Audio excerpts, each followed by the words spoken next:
হোডোফাইল ঋষভ চ্যানেলে আপনাদের স্বাগত। আজ আমরা সাক্ষী হতে চলেছি একটা সুন্দর ওয়াটারফলস, ওখানকার কোরাকাল রাইড, ওখানকার কিছু লোকাল খাবার আর কাবেরী ওয়াইল্ড লাইফ সেঞ্চুরির মধ্যে দিয়ে সবুজ বন্য রাস্তার। হোগেনেকাল ওয়াটারফলস ব্যাঙ্গালোর থেকে 140 কিলোমিটার দূরে অবস্থিত, তাই আমরা সকাল সকাল বেরিয়ে পড়লাম ওয়াটারফলসটির উদ্দেশ্যে। হোসুর থেকে আমরা ডেনকানিকোট্টাইয়ের রাস্তা ধরলাম। ওখান থেকে কাবেরী ওয়াইল্ড লাইফ সেঞ্চুরির মধ্যে দিয়ে আমরা পৌঁছে গেলাম আমাদের গন্তব্যে। ব্যাঙ্গালোর থেকে আমরা প্রায় ভোর 6টায় যাত্রা শুরু করেছিলাম, তাই পৌঁছাতে পৌঁছাতে বেলা প্রায় 10:30 হয়ে গেল। কাউন্টার থেকে প্রথমে কোরাকালের জন্য টিকিট কাটলাম। প্রতি কোরাকাল প্রতি ভাড়া পড়ে 2000 টাকা, যা সর্বোচ্চ 6 জন প্রাপ্তবয়স্ক মানুষকে বহন করতে পারে। তারপর আমাদের মাঝি ভাই আমাদের লাইফ জ্যাকেট পরতে বলে ওনার কোরাকালটা আনতে চলে গেল। যে কোনো বোট রাইডের আগে লাইফ জ্যাকেট পরে নেওয়া অবশ্যই দরকার, কারণ বিপদ কখনো আপনাকে জানিয়ে আসবে না। তাই আপনি সাঁতার জানলেও অবশ্যই কিন্তু লাইফ জ্যাকেট পরবেন এবং সঙ্গে আপনার যারা থাকবে তাদেরকেও পরাবেন।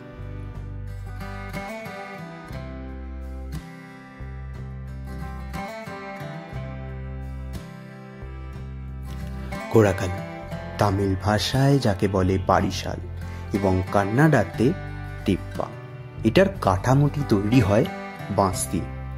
আবরণ দেওয়ার জন্য ব্যবহার করা হয় প্লাস্টিক, তবে আগে আবরণ দেওয়ার জন্য পশুর চামড়ার ব্যবহার করা হতো।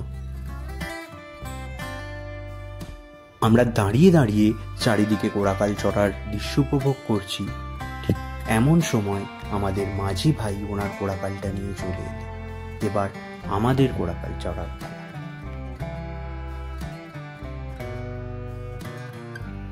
প্রথমে কোরাকালে চড়ে বসতে একটু অসুবিধা হলেও মাঝি ভাই আমাদের ঠিক করে বসার কৌশল শিখিয়ে দিলেন, যাতে মাঝ জলে কোরাকালটি উল্টে না যায়।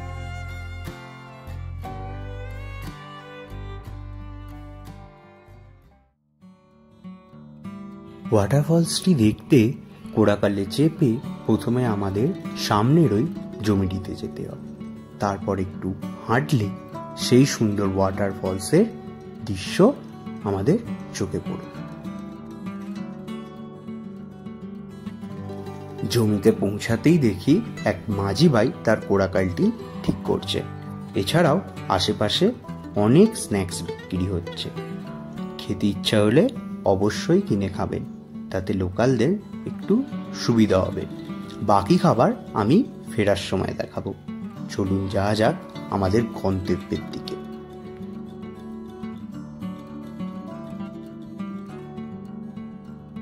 প্রথমেই আমরা পৌঁছে গেলাম মেন ওয়াটারফলসের একটি ছোট্ট অংশে। দেখতেই পাচ্ছেন জলের স্রোত এখানে কতটা মারাত্মক, তাই অবশ্যই সাবধানে চলাফেরা করবেন। দেখুন ওয়াটারফলসটি কি সুন্দর একটা রামধনু তৈরি করেছে।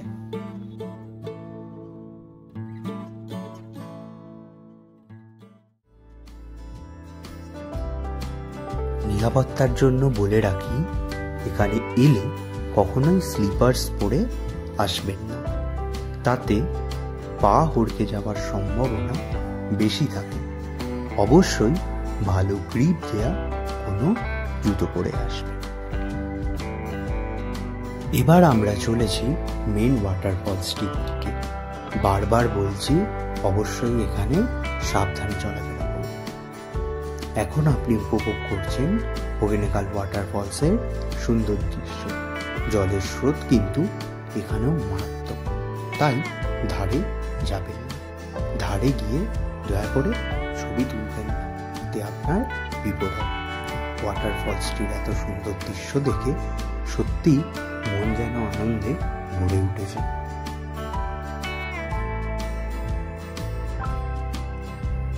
এই ছোট্ট সুন্দর রামধনুটি ওয়াটারফলসটির সৌন্দর্যকে আরো অনেক গুণে বাড়িয়ে দিয়েছে। এত সুন্দর দৃশ্য দেখে চোখের পাতা সত্যিই পড়ছে না। ওই যে দেখুন, কোড়াকালে চেপে মানুষজন ওয়াটারফলসটির পাদদেশে পৌঁছে গেছে। চলুন যাওয়া যাক ওইদিকে। চারিদিকে শুধু সবুজ গাছ এবং কালো আর বাদামি পাথরের সমার। এগুলো দক্ষিণ ভারতের সব থেকে পুরনো পাথর, যার নাম কার্বনেটাইট। বছরের সবসময় এখানে উষ্ণতা বেশি হবার কারণে পাথরগুলো ভাঙা প্রকৃতির।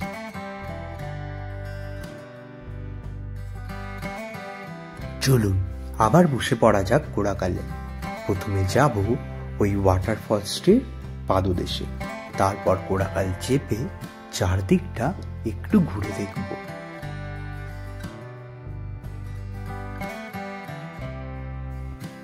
বর্ষাকালে নদীতে প্রচণ্ড তীব্র স্রোত থাকার কারণে কোড়াকাল রাইড বন্ধ থাকে।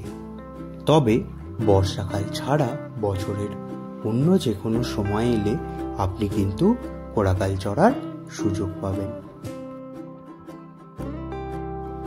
দূরে কোড়াকাল ঘোরানোর দৃশ্য দেখতে খুবই রোমাঞ্চকর লাগছিল। মনে হচ্ছিল কখন মাঝি ভাই আমাদের ওভাবে ঘোরাবেন। যতই ওয়াটারফলসের কাছে গেলাম, নদীতে প্রবাহ ততই বাড়তে থাকলো, আর বাড়তে থাকলো কোড়াকালে বসে আমাদের ঝাঁকুনি। তাই আস্তে আস্তে ওয়াটারফলসের পাদদেশে আমরা পৌঁছে গেলাম।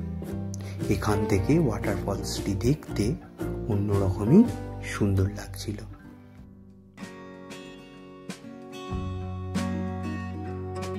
সত্যি এত সুন্দর দৃশ্য আমি কখনোই ভুলব না। সত্যি মনটাকে খুবই আনন্দ দিচ্ছিল। মনে হচ্ছিল সারাদিন কোড়াকালে ভেসে ভেসে বেড়াতে থাকি।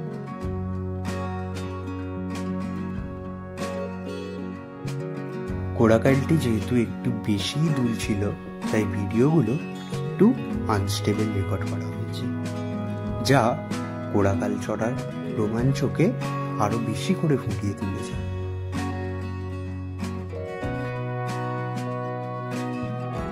হোগেনিকাল ওয়াটারফলসটি কাবেরী নদীর উপরে অবস্থিত।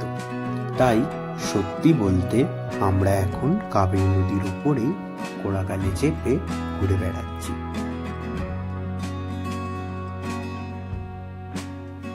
এই ওয়াটারফলসটি তামিলনাড়ুর ধর্মপুরী এবং কর্ণাটকের চামরাজনগর জেলার মধ্যে সীমানা তৈরি করেছে। এটার তামিল নাম উগুনেরকাল।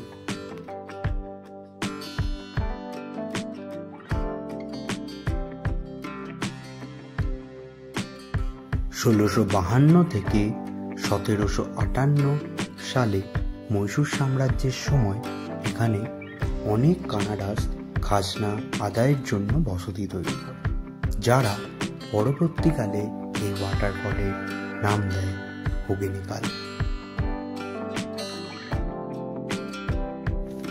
হোগেনিকাল শব্দের অর্থ হল ধোঁয়াতে পাথর, কারণ যখন ওয়াটারফলটি নদীর জল প্রবেগে পাথরের ওপর আছড়ে পড়ে, তখন বিক্ষিপ্ত জলকণাগুলো দেখে মনে হয় পাথর থেকে ধোঁয়া বেরোচ্ছে।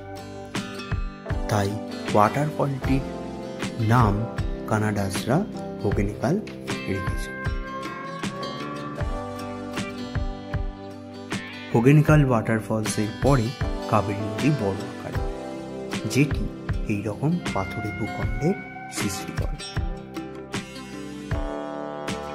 ওয়াটারফলসটির উচ্চতা সর্বোচ্চ 20 মিটার। এরকমই কাবেরী নদীর উপরে আরেকটি সুন্দর ওয়াটারফল রয়েছে, যার নাম শিবসমুদ্র ওয়াটারফল, যার ভিডিও আমি আমার চ্যানেলে আপলোড করেছি। ডেসক্রিপশনে লিংক দিলাম, আশা করি আপনাদের ভালো লাগবে।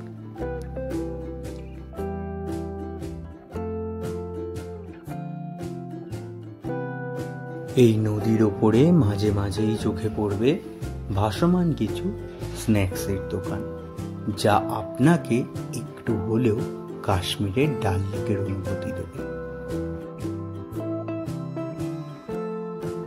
জলে রয়েছে অনেক প্রজাতির মাছ, তার মধ্যে কাতলা, রুই, মৃগেল বেশি পাওয়া যায়। তাই হোগেনেগালের অনেক জায়গাতে আপনি মাছ ভাজা বিক্রি হচ্ছে দেখতে পাবেন। কোড়াকাল কোথাও দাঁড় করালে মাঝিরা তার জন্য এক্সট্রা চার্জ করে 500 টাকা। 500 টাকা অতিরিক্ত চার্জ করে আমাদের মাছ ভাজা খেতে বা অন্য কিছু করতে ইচ্ছা হয়নি, তাই আমরা আর কোড়াকাল কোথাও দাঁড় করাইনি। তখন ক্যামেরার পিছনে যে মানুষটির গলা শুনছিলেন সেটাই হলাম আমি। কোড়াকাল চেপে আশেপাশটা ঘুরতে বেশ ভালোই লাগলো। এরপর পাড়ে যাওয়ার সময় পাড় থেকে আরও একবার কোড়াকাল চেপে আমরা পার্কিংয়ে পৌঁছে যাব। এখানে এলে অবশ্যই বাঁদর হইতে কিন্তু সাবধান। এখানে অনেক বাঁদর রয়েছে, তাই আপনাদের খাবার দাবার ব্যাগ সামনে রাখবেন। অবশ্যই মনে করে এক্সট্রা জামা কাপড় রাখবেন, তাহলে আপনি এই ঝর্ণার জলে কিন্তু ভালোভাবে মজা করে স্নান করতে পারবেন। বড় ব্যাঙের ছাতার মতো চারিদিকে যখন কোড়াকালগুলো উল্টেছিল, সেগুলো দেখতে সত্যিই খুব ভালো লাগছিল। আর এরকম পাথুরে জমির মধ্যে সবুজ সবুজ গাছ, সবুজ সবুজ পাহাড়ে প্রাকৃতিক সৌন্দর্য দেখে সত্যি মনটা যেন জুড়িয়ে গেল। আমার আর বাড়ি যেতে ইচ্ছা করছে না আজকে। সত্যি যেদিকে তাকাই সেদিকে এই বিচিত্র কোড়ালের সমাহার, চারিদিকে পাথুরে জমি, চারিদিকে সবুজ সবুজ গাছ। আহ, কি সুন্দর! ব্যাঙ্গালোর থেকে যদি উইকেন্ড ভালো কাটাতে চান তবে ফ্যামিলি নিয়ে আসার জন্য এটি একটা উপযুক্ত জায়গা। প্রকৃতির মধ্যে এত সুন্দর সময় কাটানোর পর আর বাড়ি যেতে ইচ্ছা করছে না। সত্যি মনে হচ্ছে যেন এখানেই থেকে যায়। আমি আপনাদের বলেছিলাম না, ফেরার সময় আমি এখানকার কিছু লোকাল খাবার আপনাদের দেখাবো। চলুন সেগুলো একবার দেখে নেওয়া যাক। খাবার বলতে এখানকার সব থেকে অন্যতম হলো এখানকার মাছ ভাজা। প্রায় সব ধরনেরই মাছ আপনি পেয়ে যাবেন। দাম 50, 100, 150 টাকার মধ্যে। চাইলে আপনারা খেতে পারেন। এছাড়াও এখানে তামিলনাড়ুর অন্যতম খাবার পাওয়া যায়, যেটাকে বলা হয় পলি, যেটা নারকেল আর ময়দা দিয়ে তৈরি। এটা খেতে কিছুটা পাটিসাপটার মতো। সারাদিন প্রকৃতির কোলে কাটিয়ে এবার হোগেনেগাল ওয়াটারফলসকে বিদায় জানানোর সময়। এখন আমরা চলেছি যেখানে আমরা টিকিট কেটেছিলাম, যেখানে আমরা গাড়ি পার করব। প্রকৃতির কোলে এতক্ষণ সময় কাটিয়ে সত্যিই দিনটা দিয়ে কেটে গেল, সেটা পুরো কেটে গেল। সবার মতো এবার আমাদের সময় কোড়াকালে ঘোরার। এই অনুভূতিও আমি জন্মান্তরে বলব না। দেখতেই পাচ্ছেন আমার মা বেশ ভয় পাচ্ছিল।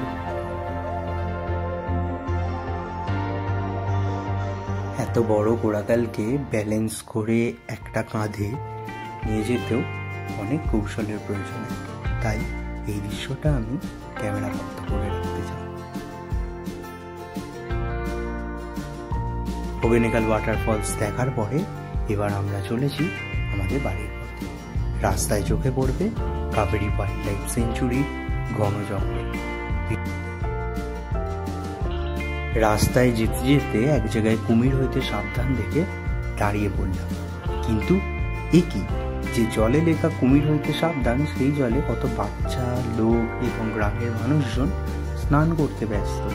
এদিকে আবার একদল মানুষ কোড়াকালকে নিজেদের জীবনযাত্রার অংশ বানিয়ে নিয়েছে, এক পার থেকে অন্য পারে যাওয়ার জন্য। এখানেও রয়েছে কিছু বাঁদরের দল। দেখুন, একটা কোড়াকালে ঠিক 5 থেকে 6টা বাইক কিভাবে তুলে দিয়ে নদীর এপার থেকে ওপারে মানুষজন চলেছে।